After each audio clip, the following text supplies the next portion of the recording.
Tonight, another power push in Port Augusta, this time a bid that doesn't need a government handout. And Celtic Illusion, the Irish dancing sensation, hitting stages across the region.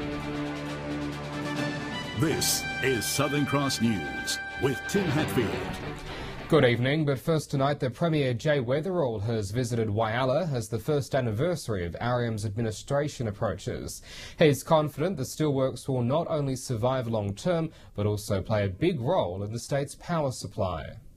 Looking towards the future, Jay Weatherall visited SSE's solar plant today, something he says will power the state into the future. With 6 megawatts of energy being generated through these solar panels, and through a power purchase agreement played into South Australia's energy needs. But also on the future horizon looms the sale of the Whyalla Steelworks. The Premier met Cordamenta management this morning for an update on where the process is at. He's revealed things should start to get serious by May. The end is in sight, the 31st of May. The process is about to come to a conclusion. Obviously there'll be a period of negotiation after that. And cogeneration is being seriously touted as being part of the state's energy plan, with Cordamenta revealing there's plans on the table from one of the bidders. Of one of the parties, absolutely, that is their intention, to become a net exporter of power into the grid. It's something the Energy Minister is keen to use to strengthen the grid. The energy plan does incentivise more cogeneration at the plant. The energy security target will mean that Ariam, or the successful bidder, will be able to generate credits. Friday will mark a year since Ariam went into administration, a move which has caused great friction in Whyalla. Both Mr Weatherall and Mr Mentha say they're aware of the need for a deal soon. I think they've just about had enough of the administrator and would like a new buyer. I think we could be on the verge of some very exciting times for Whyalla, and we're very proud of the role that we've played in making sure that we've got to this point. There's still a lot of work to be done. John Hunt, Southern Cross News. Since its announcement last June, Solar Store has been quiet on its plans to build a solar thermal power plant in Port Augusta. Until now, the Australian company headed to the region today to lock in land agreements and revealed it's ready to submit a formal proposal for a 100-megawatt plant. Our reporter Lauren Rose has more details. Solar Store expects to submit its first proposal to the state government within weeks and is confident final negotiations will be wrapped up by the end of the year. It anticipates construction of a $600 million 100-megawatt solar thermal power plant here in Port Augusta will begin in the first quarter of 2018. If successful, it will expand the plant to generate 500 megawatts within the next 10 years, creating more energy and jobs than Alinta did in its prime. Solar Store has already financed the project. It says it will take the federal government's $110 million concessional loan announced last week if offered, but it's not dependent on it. And it's also not reliant on the state government's energy tender. The company says it has 3 possible power purchase agreements with large consumers. It says it may enter into 1 or 2 of them, but the remainder of output will go straight into the national electricity market. This project was first announced by Solar Store's chair, former Liberal leader John Hewson, last June. It has no impact on American company Solar Reserve's proposal to build a similar plant here in Port Augusta. There's no reason why the two can't go side by side, driving down household electricity prices. Lauren Rose reporting there. Port Lincoln Council has vetoed a traffic management proposal by the On the Run group for a new Hungry Jack's site after concerns were raised by the public. The traffic plan was met with criticism after it was seen to bypass nearby businesses and cause congestion with the new London Street Bridge design. On the Run has just hit their first roadblock. There was concerns expressed from the community and by council members that it's probably not the perfect solution, and we just want it to be looked at again. Port Lincoln Council last night rejecting the newly proposed road submission for a standalone Hungry Jack site. Public apprehension towards the flow of traffic in conjunction with the new London Street Bridge means local businesses could be bypassed. My only concern from a traffic point of view is that the way they're proposing to change access on London Street is going to make it more inconvenient for quite a number of people. The Hungry Jack's development will include a drive-through, playground and truck parking area. Council is close to approving the application, but some patience is required to make sure everyone is satisfied. They've got some fairly strong views as to what would work best for them.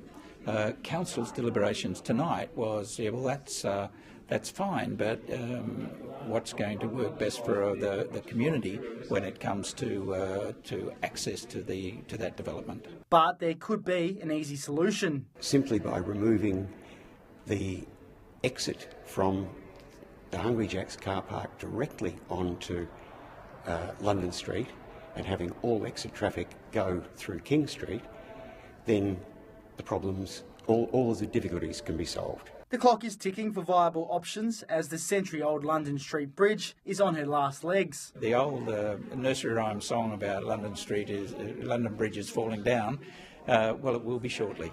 Jason Kemp, Southern Cross News. The state government has been given a strict timeline to devise a policy to help fight the ice epidemic in South Australia. As part of that initiative, an ice forum was held in Port Pirie to discuss the drug's impact in the community. It's the dangerous drug which has the police authorities and the government in a frenzy. Ice is devastating our communities and the state government is brewing a plan to hit back at the insidious drug. 60 days in terms of government is lightning fast, but we think there is an urgent need to get a policy response out there. Methamphetamine, more commonly known as ice, is on a rapid rise, especially in regional areas. Ice in some communities has been more prolific than others. That is true in some aspects in regional South Australia versus metropolitan Adelaide. Several forums have been held as part of the ICE task force, and yesterday it was Port Pirie's chance to have their input, and there was no clear conclusion about ICE users. We have seen a broad range of people affected from this insidious drug. So anything that the government can do sooner rather than later to have an impact on the ground is going to be really important. The state government now has until May to devise a plan which will best tackle the growing issue. And the police minister was impressed with the response he received in Port Pirie. One thing that's come through today from Pirie that's probably been more than other places is the idea of peer support. Keziah Sullivan, Southern Cross News. Well, stay with us. Still to come in tonight's local news, calls for Port Augusta businesses to have their say on the impact of defence exercises in the region. The details ahead.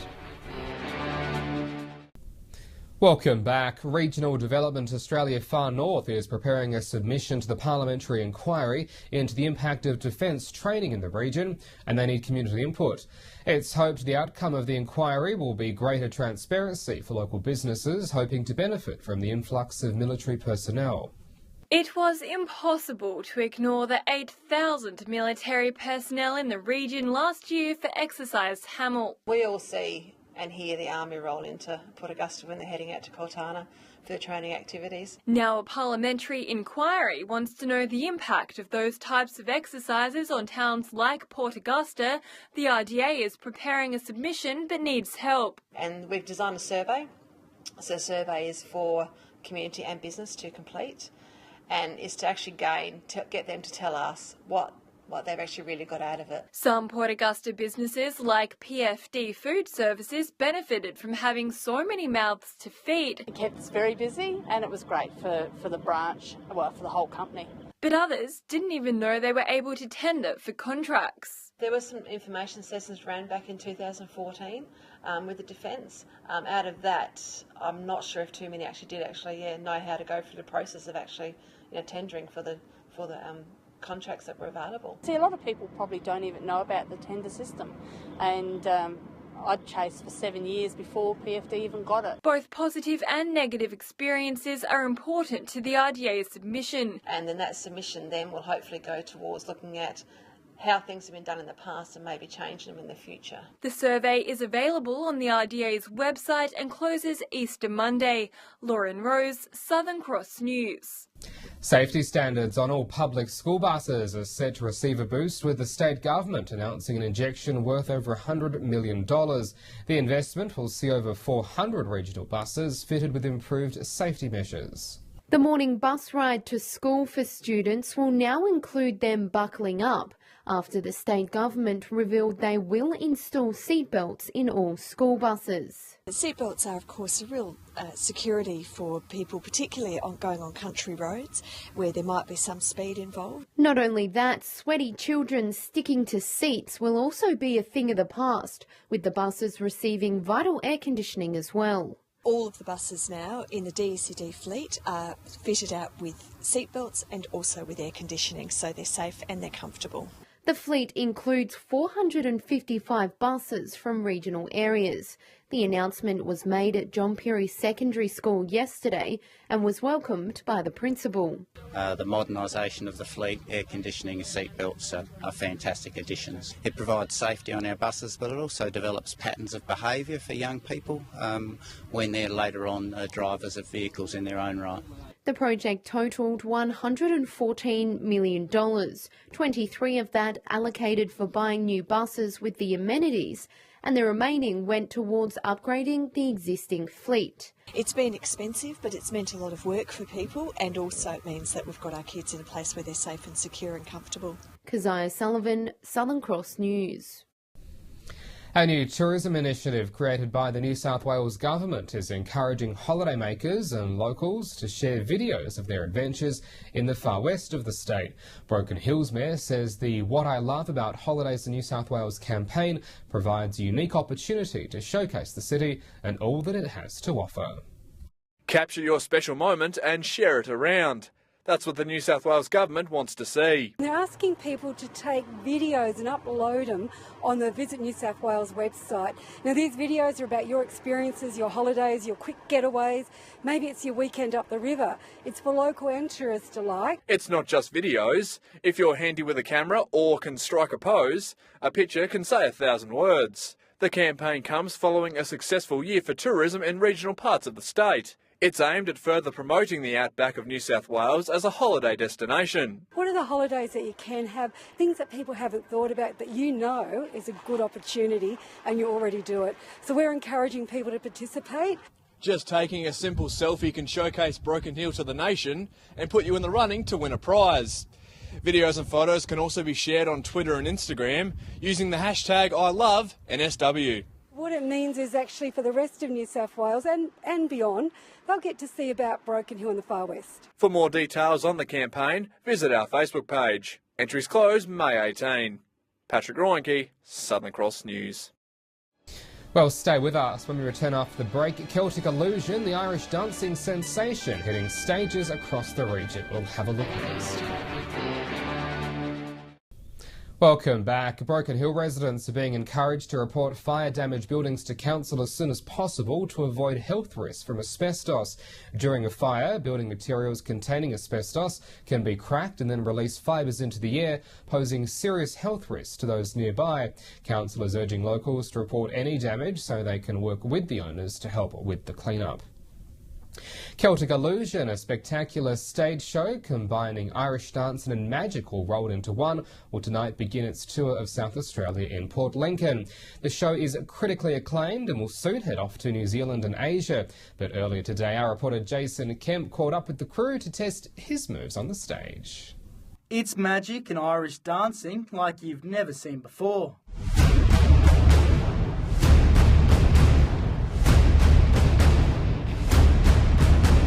Celtic Illusion has arrived in Port Lincoln with a spectacular sold-out show. We've got appearances, vanishes, costume changes, levitations, so yeah, it all really works quite well. The performance, once the stuff of dreams for Anthony, combines both his passions for magic and Irish dancing, creating an unforgettable experience that people everywhere are flocking to see. Here we are 5 years later with the show touring around Australia and New Zealand and planning tours for Asia now, so yeah, it's really taken off. The hours of preparation and hard work still worth the end result. People just see the end product, but they don't see that we've been rehearsing for the last 4 days and everyone's been, doing their own little bits and, the truck's been driving for 10 hours, the bus been driving for 10 hours to get here, so it's a big operation. But seriously, how hard can it be? So it's just 1, 2, jump, 1, 2, jump, 1, 2, jump, 1, I'm so coordinated. Maybe best left to the professionals. Celtic Illusion has sold out shows across the state, including Port Pirie, but there are still tickets available in Port Augusta, their next stop on the tour. Even now when I watch the show back after doing it for so long, I'm still blown away by it. And they're going to be really dazzled by the tricks, I think. For more information about tickets, visit our Facebook page. Jason Kemp, Southern Cross News. Spectacular. Looks like a great show. And speaking of smooth moves, John Hunt joins us now at Sport and John. Broken Hill footy back for another year. A good start for the year for the Roos. Well, I've always considered myself a bit of a smooth operator, Tim, so thanks for that. And speaking of smooth, South have started this season like they finished last season, with an easy win over Centrals. South pulled away after quarter time, kicking 14 goals to 2 on their way to an 80-point win. In a tight first quarter, the Central Magpies were down by just a point, before the Rouge showed their class. They kept Central scoreless in the second term and pulled away at every change, on their way to a good win. Cody Shawn kicked 4 for the winners, while Jordan Johns and Drew Hardy led the way. South will play West in round 2, while Centrals will have the unenviable task of defeating Premiers North. North's quest for back-to-back titles is also off to a winning start, with a 77-point win over West. Anthony Henderson kicked 6 for the winners. Switching sports, and it was grand final weekend in Port Pirie basketball. The Globetrotters are premiers in the women's A grade, after holding off a fast-finishing Pacers 46-42. The girls also taking out the B grade grand final. While in the men's, 16 points from Lachlan Nibbs helped the Ducks defeat the Pacers by 8 to claim the men's title. While in Broken Hill, Brown Jets are the men's champions after defeating the Falcons 38-29. It was also baseball grand final time in Port Pirie and Whyalla. Whyalla's Indians have done what their Cleveland counterparts couldn't. They've won the championship with a close 6-2 win over the Roadies. Will Hackett start for the Tigers as they claim the title in Port Pirie, with a 7-5 win over the Cats. Turning to soccer now, and Whyalla's League Cup final was held on Saturday. Croatia have won their first cup since 2013, with a thrilling 4-3 win over Lions. Savoy have begun life in the amateur Division 2 poorly, thrashed 4-1 by Tea Tree Gully in their opening round fixture. And Northern Demons are third in State League 2, after a 3-0 win over the Adelaide Cobras. So congrats to all the grand final winners, and I hope they enjoy the off-season. Footy leagues will be getting underway across the region by the end of the month. And as always, we'll have the results right here. Good stuff. Thank you, John. Well, stay with us. After the break, we'll have a look at the local weather.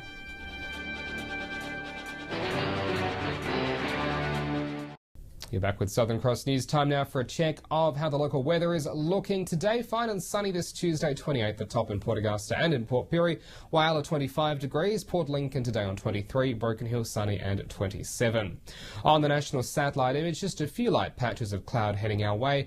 Not much in it, however. Out on the Gulf waters, the winds to 15 knots and southerly, seas to a metre into the southwest. Sunrise is at 6:33. So a fine and sunny day into tomorrow again. Port Augusta looking good on 29, the same in Port Pirie. Whyalla 27 tomorrow, Port Lincoln 24, and a fine 25 in Broken Hill. And then sunny for the rest of the week as well. 28, then 29 for Thursday and for Friday in Port Lincoln, the same in Cleve. Woodner with a sunny 31 on Thursday and a fine 32 on Friday. Whyalla with 29 and 30 degrees to see off this week, 30 then 31 in Port Augusta, Kadina sunny and 30 both days.